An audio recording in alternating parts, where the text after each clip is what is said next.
The massive space station hung in the void like a crystal flower, its transparent walls reflecting the light of distant stars.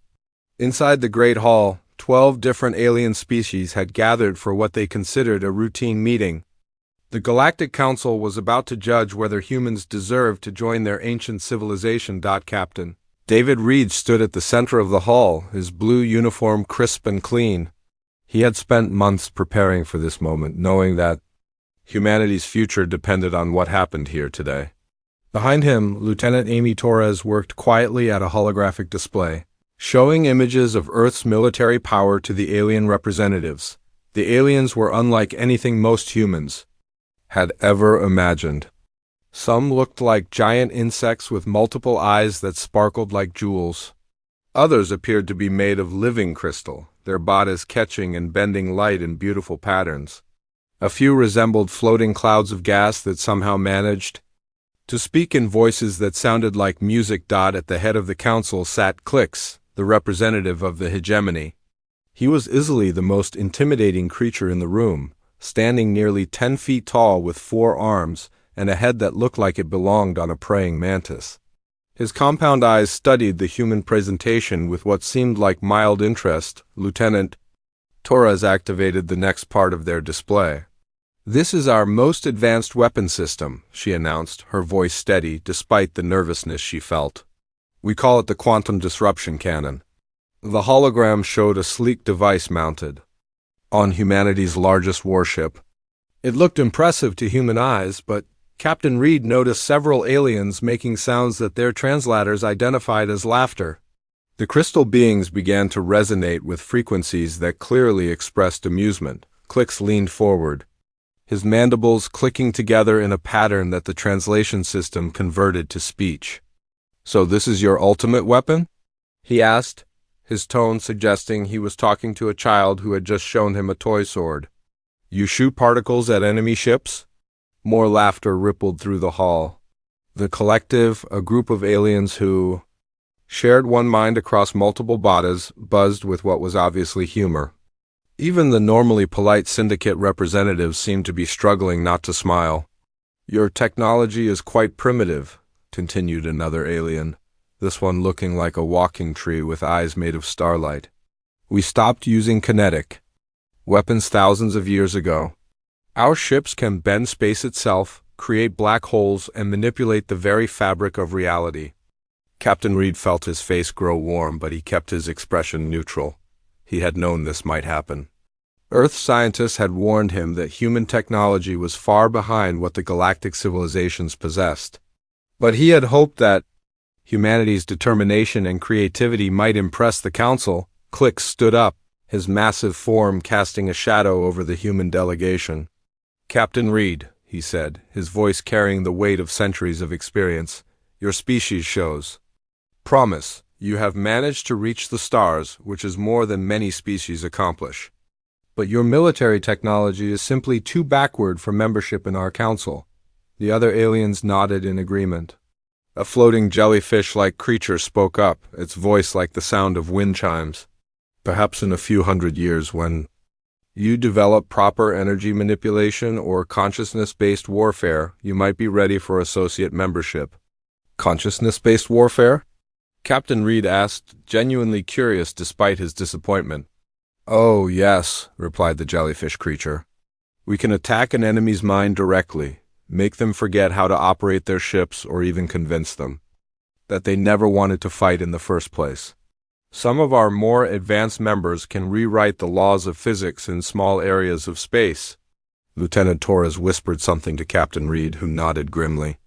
He had suspected this might be the outcome, but hearing it confirmed was still painful. Clix gestured with one of his forearms, and the formal voting began.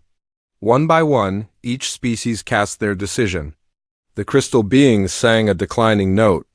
The tree-like aliens rustled their leaves in a pattern that meant no.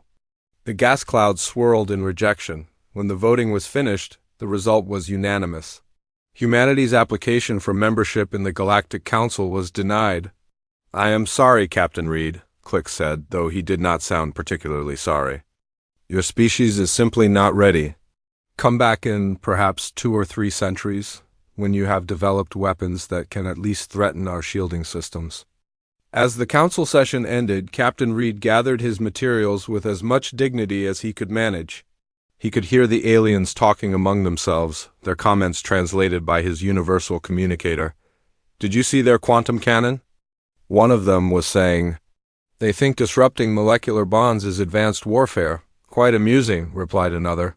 "Next, they will probably try to impress us with nuclear weapons." "At least they are creative," added a third voice. "Most primitive species just try to hit things harder.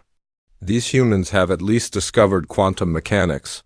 The laughter that followed this comment echoed through the Crystal Hall as Captain Reed and Lieutenant Torres made their way to the exit. They had come to this meeting with hope and pride, representing all of humanity's achievements. They were leaving with the knowledge that their entire species was considered a joke by the galaxy's established civilizations. As their shuttle departed the space station, Captain Reed looked back at the glittering structure. "They think we are primitive," he said quietly to Lieutenant Torres. "Yes, sir," she replied. "But they have not seen what our quantum cannon can really do." "What do you mean?" Torres smiled grimly. "The weapon we showed them today is not the same one we tested last month. Dr. Webb made some modifications after the accident in the lab. I do not think even we fully understand what it does now." Captain Reed nodded thoughtfully as Earth grew larger in their view screen. The aliens had made their decision based on what they thought they knew about human technology. Perhaps it was time to show them how wrong they could be. 3 months had passed since the humiliating rejection at the Galactic Council, and things had only gotten worse. The hegemony, led by the arrogant cliques, had decided to make an example of humanity. Their massive war fleet now hung at the edge of the solar system like a dark cloud of death. Admiral Lisa Park stood in the command center deep beneath the surface of Earth, watching the holographic displays that showed the alien fleet in all its terrifying glory. 50 massive ships, each one larger than any city on Earth, floated in perfect formation near the orbit of Neptune. Their hulls gleamed with an alien metal that seemed to absorb light itself. "How long before they reach Earth?" she asked Dr. Marcus Webb, the chief scientist of the Military Research Division. Webb, a thin man with graying hair, adjusted his glasses nervously. "At their current speed, about 6 days. But Admiral, their ships are not like anything we have ever seen. Our intelligence suggests they can manipulate gravity itself." The room fell silent as the implications sank in. Every person present understood what that meant. Gravity was one of the fundamental forces of the universe. If the aliens could control it, they could create black holes, bend space and time, and make their ships nearly impossible to destroy. "What about our defenses?" asked General Robert Nash, the head of Earth's military forces. "Useless," Webb replied bluntly. "Their ships can redirect gravity fields to deflect any conventional weapon. Missiles, energy beams, even nuclear weapons would simply be pushed aside or absorbed. It would be like trying to fight a hurricane with a water gun." Admiral Park felt a cold knot form in her stomach. She had commanded Earth's defenses for 15 years, and in all that time she had never faced a threat like this. The alien fleet possessed technology that was centuries beyond anything humanity had developed. "What about the quantum disruption cannon?" she asked, grasping for any hope. Webb looked uncomfortable.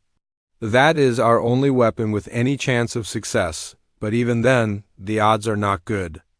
The cannon fires high-energy particles that can disrupt the bonds between atoms. In theory, it could damage their hulls. But if their shields can manipulate gravity, they might be able to redirect our particles harmlessly into space." The weapon in question was mounted on humanity's most advanced warship, the UES Defiance. It was the pride of Earth's fleet, a sleek vessel that represented the best of human engineering. But against the alien dreadnoughts it seemed pathetically small. Meanwhile, aboard the Hegemony flagship, Clix was reviewing the intelligence reports his scouts had gathered about human military capabilities. The command bridge of his ship was a marvel of alien technology, with walls that seemed to be made of living metal and control systems that responded to his thoughts rather than his touch. What can you tell me about their primary weapon? He asked his tactical officer, a smaller member of his species whose role was to analyze enemy capabilities. The quantum disruption device, the officer replied, his mandibles clicking as he accessed the ship's computer systems. Our analysis indicates it fires accelerated particles at high velocity. The particles are designed to interfere with molecular bonds in the target. Clicks made a sound that might have been laughter. So they shoot tiny bits of matter at their enemies and hope it breaks something important? That appears to be correct, Commander. Our gravitational shields should be able to redirect such particles without difficulty. The weapon poses no threat to our vessels. What neither species understood was that the quantum disruption cannon was far more dangerous than anyone realized. Dr. Webb's team had originally been working on a theoretical physics experiment, trying to understand the fundamental nature of quantum mechanics. The weapon had been created almost by accident. When one of their experiments had gone wrong in a spectacular fashion, the accident had occurred in a laboratory. Deep beneath the surface of Mars, Dr. Webb had been testing a device designed to observe quantum particles without affecting their behavior. Instead, the machine had somehow created a tear in what physicists called the quantum foam, the basic fabric of space and time itself. The tear had lasted only a few microseconds, but in that brief moment, the laws of physics had seemed to break down completely. Particles had appeared and disappeared randomly. Energy had flowed in impossible directions. For a terrifying instant, reality itself had become uncertain. Webb's team had managed to control the effect and turn it into a weapon, but they had never fully understood what they had created. They knew it could disrupt matter at the quantum level, but they did not realize that it could also affect the fabric of space and time itself. The cannon fired what appeared to be ordinary particles, but these particles carried within them the same quantum uncertainty that had caused the original accident. When they struck a target, they did not just break molecular bonds. They made the target's very existence uncertain. Against conventional materials, the effect was devastating but predictable. The particles would disrupt the atomic structure of whatever they hit, causing it to fall apart at the molecular level. But against exotic matter or energy fields that already manipulated the fundamental forces of physics, the results were completely unpredictable. The alien ships used gravitational fields to create their shields, bending space and time around their hulls to deflect incoming attacks. Their hulls were made of materials that existed in multiple dimensions simultaneously. Their power systems drew energy from the quantum vacuum itself. All of these advanced technologies had one thing in common: they relied on the fundamental laws of physics working in predictable ways. But the quantum disruption cannon made the laws of physics themselves uncertain. Dr. Webb knew none of this as he stood in the command center, watching the alien fleet advance toward Earth. He knew only that humanity's most powerful weapon might not be enough to save them from destruction. "Admiral," he said quietly, "there is something else you should know about the cannon." Admiral Park turned to look at him. "What is it, Doctor?" "We have only tested it against conventional targets. We have no idea what will happen when it encounters technology as advanced as what the aliens possess. The results could be completely unpredictable." Admiral Park nodded grimly. In 6 days, they would find out just how unpredictable the universe could be. The alien fleet had moved closer, much closer. What had once been tiny dots of light near Neptune were now massive shapes casting shadows across the surface of Jupiter. The gas giant's swirling storms seemed small and insignificant compared to the 50 hegemony dreadnoughts that now floated in its orbit. Every telescope on Earth was pointed toward Jupiter, and every news channel was broadcasting the same terrifying images. The alien ships were enormous beyond human comprehension. Each one was easily 20 miles long and 5 miles wide, their hulls covered in strange patterns that seemed to shift and move when viewed directly. Click stood on the command bridge of his flagship, looking out at the small blue world that orbited the distant sun. Earth looked so peaceful from this distance, its white clouds and blue oceans hiding the billions of primitive creatures that lived on its surface. Soon those creatures would learn their place in the galaxy. Open a communication channel to the human world, he commanded. It is time to deliver our message. The communication systems of the hegemony fleet were far more advanced than anything humans had ever imagined. Instead of simply sending radio waves, they created temporary tiers in space itself, allowing instant communication across any distance. The message appeared simultaneously on every television screen, computer monitor, and communication device on Earth. Clix's image filled the screens, his massive insect-like head and compound eyes causing panic in viewers who had never seen anything like him before. When he spoke, his words were automatically translated into every human language. Humans of Earth, his voice boomed across the planet. I am Clix, Supreme Commander of the Hegemony First Fleet.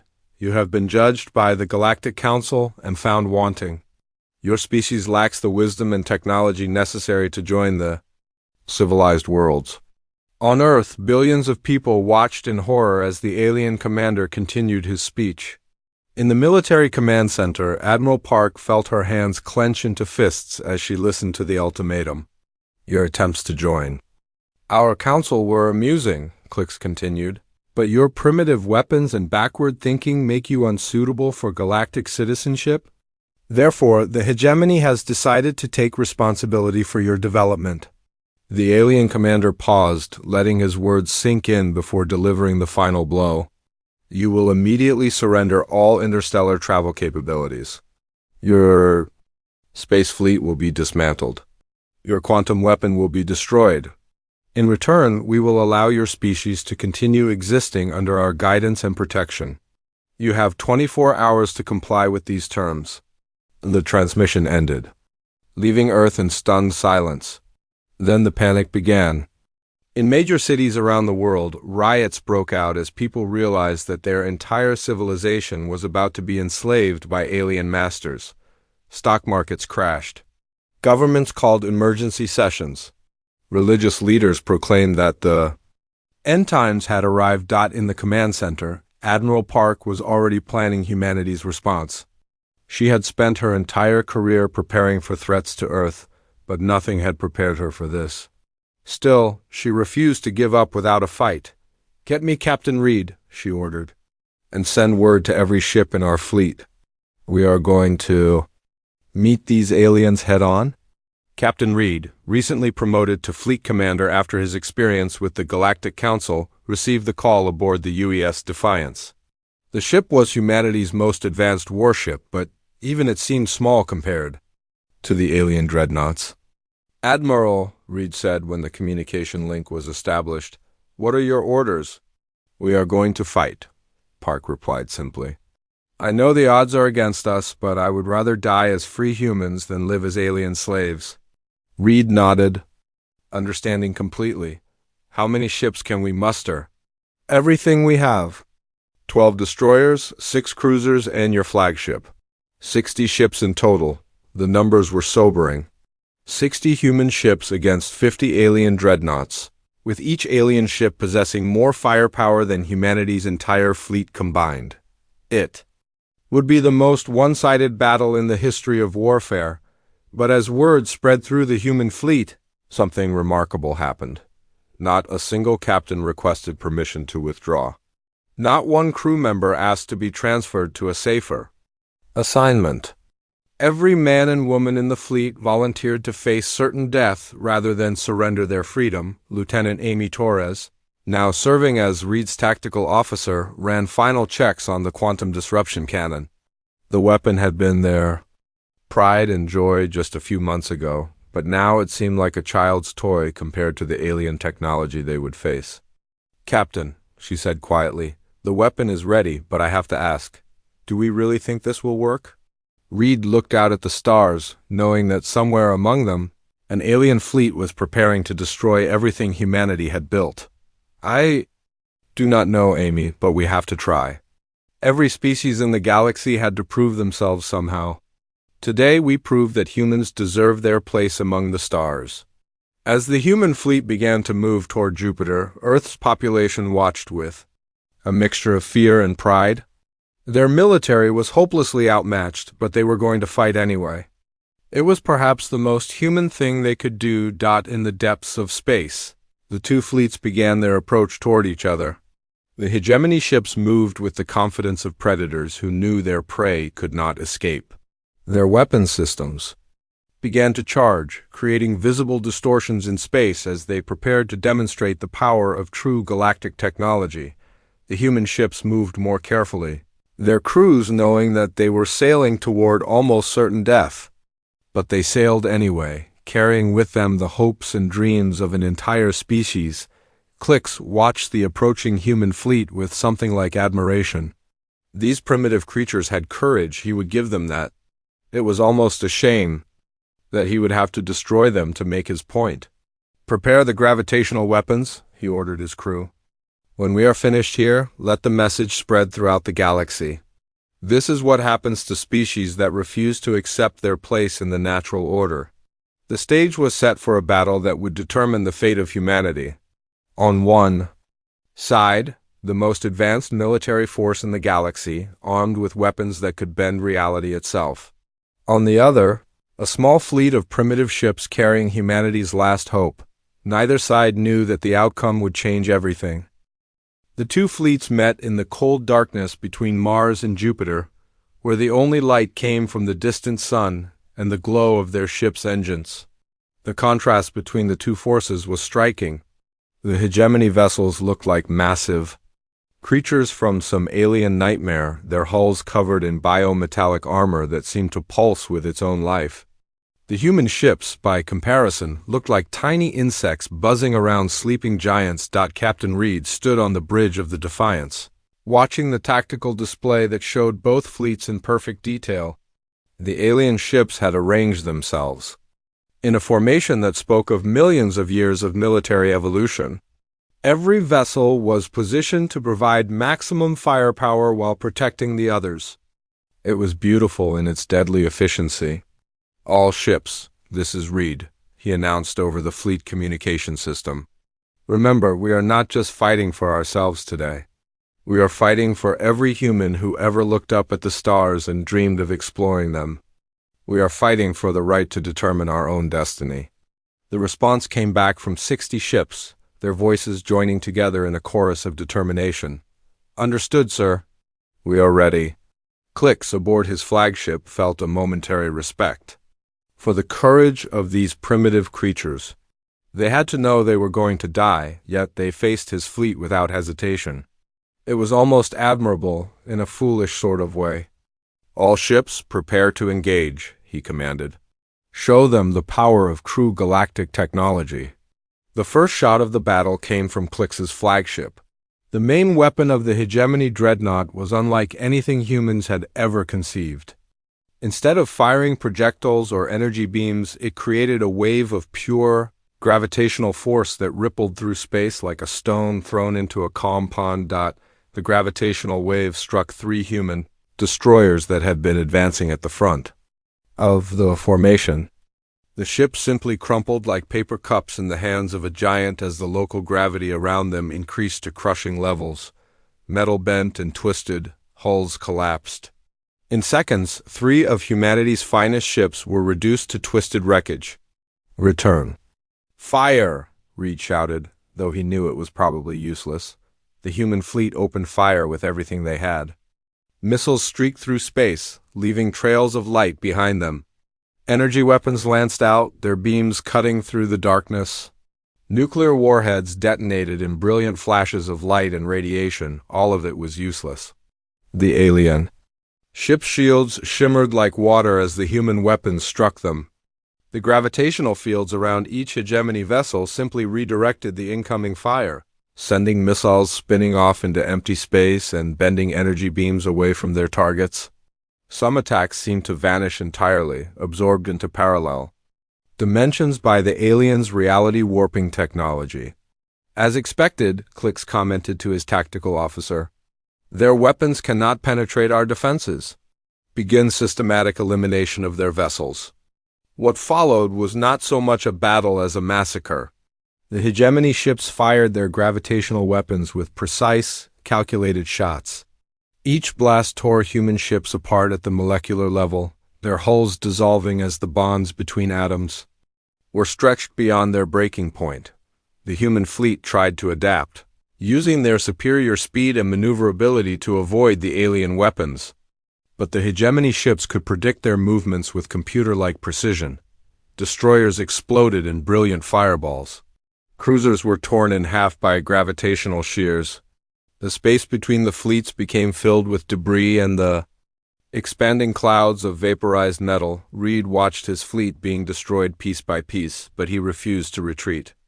The Defiance continued its course toward the alien flagship, even as enemy fire exploded around it. Several near misses had already damaged the ship's hull, and Reed could smell smoke in the air of the bridge. "Sir," Lieutenant Torres called from her position at the weapons console, "we are down to 30 ships. The aliens have not taken any damage at all." Reed nodded grimly. He had expected this, but seeing it happen was still painful. These were good people dying out there, men and women who had volunteered to sacrifice their lives for humanity's freedom. "All remaining ships," he announced, "concentrate all fire on the lead alien vessel. We need to create an opening for our main weapon." The surviving human ships, now numbering less than 30, focused their attacks on Clix's flagship. Missiles and energy beams converged on the massive alien vessel, their combined firepower representing the last, desperate effort of humanity's military. Clix barely noticed the increased fire. His ship's shields handled the barrage easily, the gravitational fields around his vessel bending and absorbing the incoming attacks. To him, it was like being attacked by angry children throwing rocks. "Pathetic," he muttered, preparing to fire. The weapon that would destroy the human flagship and end this pointless resistance, but Reed was not giving up. The Defiance continued its approach, dodging and weaving through the alien fire like a fighter pilot in an atmospheric battle. Torres worked frantically at her console, trying to get a clear target lock on the enemy flagship. "Captain," she called. "Out, I have a firing solution on the alien command ship. The quantum disruption cannon is ready." Reed looked at the tactical display one more time. They were close enough now that the alien ship filled most of the screen, its massive hull covered in weapons that could destroy worlds. This was humanity's last chance, their final card to play in a game where they had been outmatched from the beginning. "All ships, this is Reed," he announced. "We are about to fire our primary weapon. Whatever happens next, remember that we fought as free humans and we will die as free humans." The response came back from the remaining ships, their voices filled with pride despite the hopelessness of their situation. "Understood, sir. It has been an honor." Torres looked up from her console, her finger poised over the firing control. "Target locked and ready, Captain." Reed took a deep breath, knowing that the next few seconds would determine the fate of his species. "Fire!" The quantum disruption cannon activated with a sound like thunder, sending its beam of exotic particles racing across space toward the alien flagship. To the human crews watching, it looked like just another energy weapon, no different from the dozen other shots they had fired and seen deflected, but this weapon was different.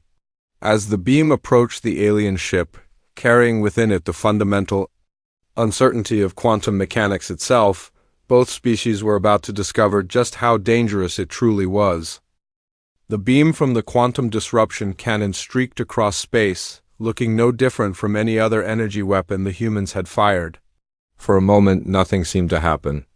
The particles raced toward Clix's flagship exactly as his tactical computers had predicted they would. Clix watched the approaching beam with the confidence of someone who had seen this scenario 1,000 times before. "Gravitational shields to full power," he ordered casually. "Redirect their weapon into empty space." The flagship's defensive systems activated, creating a powerful gravitational field around the ship that would bend space itself to deflect the incoming particles. It was the same technology that had effortlessly stopped every other human attack. The field formed, space warped, and the beam struck. Then everything went wrong. Instead of being deflected harmlessly away, the quantum disrupted. Particles began to interact with the gravitational field in ways that defied every law of physics the aliens knew. The particles carried within them the same quantum uncertainty that had accidentally created them, And when they encountered the aliens' reality warping technology, that uncertainty spread like a virus. Click stared in disbelief as his ship's shields did not just fail, they began to consume the vessel itself. The gravitational fields that were supposed to protect his ship started fluctuating wildly, bending and twisting in impossible directions. Parts of the hull began to phase in and out of existence as quantum uncertainty took hold. "What is happening?" he demanded, his voice filled with panic for the first time in centuries. His tactical officer was frantically working at his console, trying to understand what was going wrong. "The gravitational manipulators are malfunctioning. The quantum fields are becoming unstable. I do not understand what is happening." But Dr. Webb, watching from Earth, was beginning to understand. The quantum disruption cannon had not just fired particles at the alien ship. It had fired uncertainty itself. The fundamental randomness that existed at the heart of all matter and energy. The alien technology was incredibly advanced, capable of bending space and time to their will. But it relied on the basic laws of physics, working in predictable ways. Their gravitational shields assumed that gravity would always pull mass together. Their dimensional manipulators assumed that space and time were stable. Their power systems assumed that energy would flow from high potential to low potential. The quantum disruption made all of those assumptions uncertain. As the effects spread through Clix's flagship, systems that had worked flawlessly for millions of years began to behave in impossible ways. Gravity reversed itself in some sections of the ship, causing crew members to fall upward into the ceiling. Energy conduits began routing power backwards, creating feedback loops that overloaded critical systems. Parts of the ship's hull existed in multiple dimensions simultaneously, making them both solid and intangible at the same time. "Impossible," Clix gasped as his command chair began to fade in and out of reality beneath him. "They are not just firing particles, they are weaponizing quantum mechanics itself." The chaos was spreading beyond the flagship now. The hegemony ships were connected by a network of gravitational fields that allowed them to coordinate their movements and share defensive power. As the quantum uncertainty spread through these connections, it began to affect the other ships in the fleet, one by one. The massive alien dreadnoughts began to experience the same impossible failures. Ships that had seemed invulnerable moments before started to fall apart as their own advanced technology turned against them. Hulls that existed in multiple dimensions became uncertain about which dimension they belonged in. Power systems that drew energy from the quantum vacuum found that the vacuum was no longer empty, but filled with random fluctuations that overloaded their circuits. Captain Reed watched in amazement as the alien fleet began to destroy itself.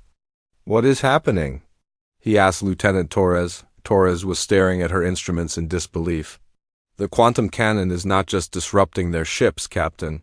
It is disrupting the fundamental forces that hold their technology together. Their own weapons are tearing them apart from the inside." The effect was cascading through the entire hegemony fleet now. Ships that had controlled gravity were being crushed by their own gravitational fields. Vessels that manipulated space-time found themselves scattered across multiple dimensions. The most advanced military force in the galaxy was being destroyed by the very sophistication of their own technology. Clix felt his flagship shuddering around him as reality itself became uncertain within its hull. He tried to give orders, but his communication systems were routing his voice through dimensions where sound did not exist.